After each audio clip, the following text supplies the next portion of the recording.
Hello दोस्तों, आज मैं आपके लिए केवीएस प्रिपरेशन से रिलेटेड ज्योग्राफी से क्वेश्चंस लेके आई हूँ। भारत का भूगोल जो कि हमारा ज्योग्राफी का पार्ट है। भारत एक भौगोलिक परिचय। हम पहले तो भारत के बारे में पढ़ेंगे क्योंकि केवीएस में ज्योग्राफी से रिलेटेड बहुत सारे क्वेश्चंस आते हैं। तो चलिए स्टार्ट करते हैं। ये मेरे कुछ क्वेश्चंस हैं बुक के, वो मैं आपको करवा रही हूँ। ये क्वेश्चंस जो हैं वो केवीएस में मोस्टली आएंगे ही आएंगे। ठीक है, आप प्लीज़ ये मेरा वीडियो अंत तक देखें। इसमें बहुत सारे क्वेश्चंस मैं आपको लगातार एक सीरीज़ पार्ट 1, पार्ट 2, पार्ट 3 जितने भी पार्ट बनेंगे उसके अनुसार मैं आपको ये भारत का भूगोल करवाऊँगी। और भी इसमें कुछ विषय हैं और जिसके बारे में मैं आपको आगे बताती रहूँगी। चलिए तो आज का इस वीडियो स्टार्ट करते हैं। देखिए, पहला क्वेश्चन है भारत की आकृति। भारत की आकृति कैसी है? चतुष्कोणीय। ठीक है, वेरी इजी क्वेश्चन और किसी काफ़ी लोगों को पता भी नहीं होता है। ठीक है, तो भारत की आकृति कैसी है? चतुष्कोणीय। भारत किस गोलार्ध में स्थित है? ठीक है, भारत जैसे हमारा जो भारत आ जाता है, पृथ्वी गोल आ जाती है हमारी, तो यहाँ हमारा भारत आता है। तो भारत हमारा किस गोलार्ध में आता है? भारत हमारा उत्तरी गोलार्ध में आता है। ठीक है, क्योंकि 4 डायरेक्शन होती हैं। ठीक है, नॉर्थ, साउथ, ईस्ट, वेस्ट। तो भारत जो हमारा उत्तरी गोलार्ध में कहलाता है। ठीक है, भारत का अक्षांशीय विस्तार कितना है? विषुवत रेखा के उत्तर में। ठीक है, क्योंकि ये जो हमारा पूरा विस्तार है वो बता रहे हैं विषुवत रेखा के उत्तर में है इसका पूरा विस्तार भारत का। ठीक है, भारत का देशांतरीय विस्तार कहाँ है? वो इतने में है, 68 से लेकर इतने हैं पूर्व देशांतर। ठीक है, और कर्क रेखा भारत के कितने राज्यों से होकर गुजरती है? Very important question. ये हमेशा क्वेश्चन आता ही आता है मोस्टली, हर एक पेपर में आता है। तो ये आपको याद रखना है। पहले तो 8 राज्यों से निकलते हैं। ठीक है, गुजरात, राजस्थान, यहाँ से आप स्टार्ट करेंगे तो आपको याद हो जाएगा। गुजरात, राजस्थान, मध्य प्रदेश, छत्तीसगढ़, झारखंड, पश्चिम बंगाल, त्रिपुरा, मिज़ोरम। अगर आप यहाँ से स्टार्ट करेंगे तो आपको ये 8 राज्य याद हो जाएंगे। ठीक है, और नेक्स्ट आ जाते हैं। भारत का पूर्व से पश्चिम तक विस्तार कितना है? 2933 किलोमीटर है। ठीक है, पूर्व से पश्चिम यानी कि पूर्व से पश्चिम की ओर इसका विस्तार कितना है? 2933। भारत का उत्तर से दक्षिण विस्तार कितना है हमारा? 3214। ठीक है, और भारत का स्थलीय सीमा विस्तार यानी कि अगर भारत की बात करें, अगर हम उस भारत के नक्शे को देखें तो भारत का जो पूरा जो एरिया कहलाता है वो कितना है? ठीक है, वो है 15200 किलोमीटर। ठीक है, और भारत की कुल समुद्री सीमा यानी कि जो हमारा भारत नक्शा है वो हमारा भारत जो है वो कितने सीमा से, मतलब समुद्री सीमा से कितना टच करता है? ठीक है, कितनी सीमा, तो वो बता दे रखी है हमारी 7516.5 किलोमीटर। ठीक है, भारत का कुल क्षेत्रफल है इतना। ठीक है, भारत की दृष्टि से भारत का विश्व में स्थान कितना है? 7वां। ये भी इम्पोर्टेंट क्वेश्चन है। क्षेत्रफल यानी कि हमारा भारत जो है क्षेत्रफल की दृष्टि से पूरे विश्व में, ठीक है, कौन सा स्थान आता है हमारा? 7वां। ठीक है, पहले स्थान पे रशिया आता है।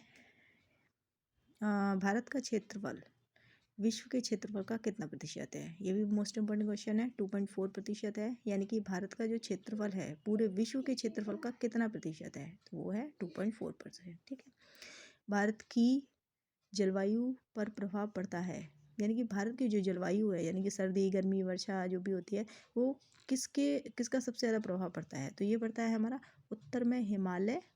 ठीक है, हमारा इधर जैसे ये भारत देश पड़ जाता है तो उत्तर में इधर पड़ जाएगा हिमालय। तो हिमालय से जो भी शीत लहर आती हैं वो उसकी बात कर रहे हैं। ठीक है, उत्तर में हिमालय और दक्षिण में हिंद महासागर, और यहाँ पर हमारा हिंद महासागर आता है भारत का।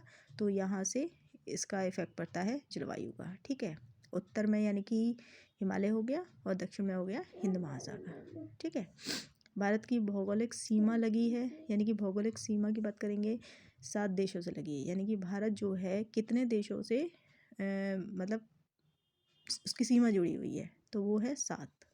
ये याद रखने वाला क्वेश्चन है। 7 देश होते हैं, बांग्लादेश, चीन, पाकिस्तान, नेपाल, म्यांमार, भूटान और अफगानिस्तान। ठीक है, इम्पोर्टेंट क्वेश्चन है, ये आप याद रखेंगे। और 8 राज्य ये हो गए। कर्क रेखा से कितने राज्यों से होकर गुजरती है, तो वो आप 8 याद रखेंगे। और बाकी ये भौगोलिक सीमा, ये 7 देशों से। ठीक है, और भारत में विश्व की कितनी प्रतिशत संख्या निवास करती है, ये है 17.5%।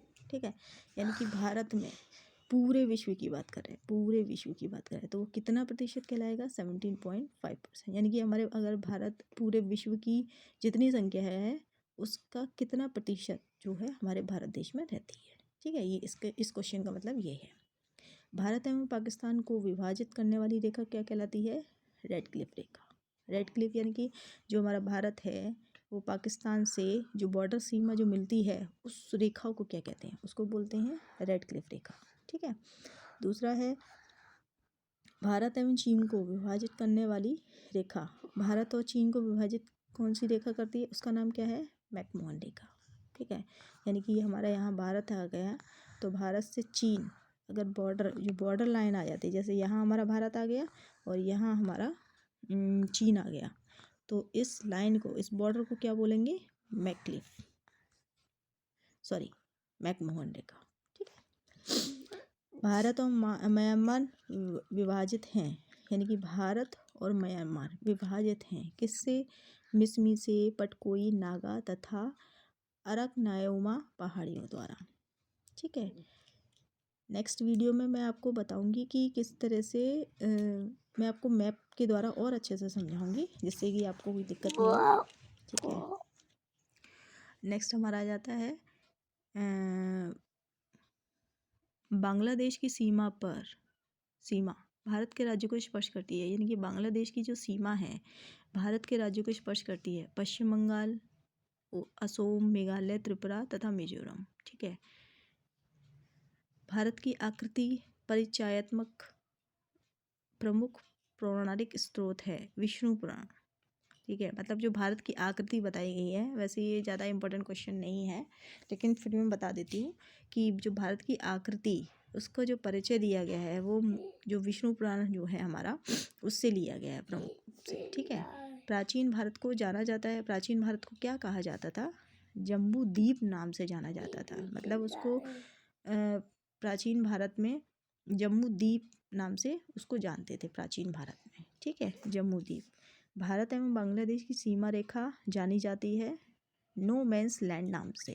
ठीक है, भारत और बांग्लादेश में जो सीमा, जिस तरह से मैंने यहाँ पर बताया था, भारत और चीन और भारत और नेपाल की, भारत और म्यांमार की, मैकमोहन और पाकिस्तान की जैसे ये रेड क्लिफ, तो इसी तरह से ये पूछ रहे हैं भारत और बांग्लादेश की सीमा रेखा जानी जाती है नो मैंस लैंड नाम से, भारत और बांग्लादेश। ठीक है, फिर आते हैं नेक्स्ट पे, पश्चिमी तटीय मैदान को बम्बई के दक्षिण में कोंकण तथा सबसे दक्षिणी भाग को कहा जाता है मालाबार तट। ये बहुत इंपॉर्टेंट क्वेश्चन है, यानी कि पश्चिमी तटीय मैदान को बम्बई के दक्षिण में क्या कहा जाता है, मालाबार तट।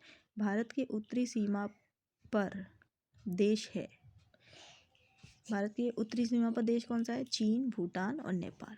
ठीक है, ऊपर पता है हमारा चीन आता है, नेपाल आता है और भूटान आता है, तो वो उत्तरी सीमा कहलाती है। ठीक है, क्योंकि डायरेक्शन के हिसाब से ऊपर वाला कौन सा पार्ट है, उत्तरी सीमा भारत का।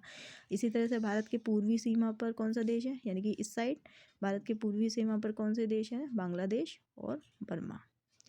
भारत का वह स्थल जो कि 3 तरफ से सागर से घिरा हुआ है, वो कौन सा है, कन्याकुमारी। भारत का जो नीचे वाला पार्ट है, जो ये नीचे वाला पार्ट है, ठीक है, जो नीचे वाला पार्ट है वो हमारा कहलाता है,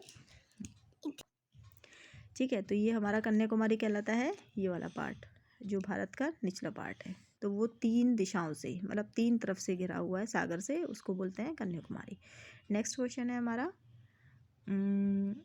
भारत का प्रायद्वीपीय पठार निर्मित है। बहुत इंपॉर्टेंट क्वेश्चन है, भारत का प्रायद्वीपीय पठार क्या कहलाता है, वो है प्राचीनतम आकिरियनम युंगीन ग्रेनाइट नीस चट्टानों से, यानी कि प्रायद्वीपीय कहलाता है हमारा ये जो 3 तरफ से सागर से जो घिरा रहता है वो हमारा प्रायद्वीपीय कहलाता है। 3 तरफ से जो सागर से घिरा रहता है उसको हम प्रायद्वीपीय पठार कहते हैं। तो वो ये है, ठीक है। भारत किस महासागर के शीर्ष पर स्थित है? हिंद महासागर के, ठीक है। ये तो मैंने बताया था आपको, यानी कि भारत का जो देश है यहाँ पर जो है वो हमारा हिंद महासागर है, ठीक है। चलिए अब मैं नेक्स्ट वीडियो में आपको और भारत के मैप के साथ आऊँगी, जिससे कि आपको और अच्छे से समझ में आए, और जो भी ये पीछे का जो मैंने पढ़ाया हुआ है ये भी मैं और अच्छे से समझा दूँगी उसमें, ठीक है। और आप प्लीज़ मेरा वीडियो देखते रहिए, प्लीज़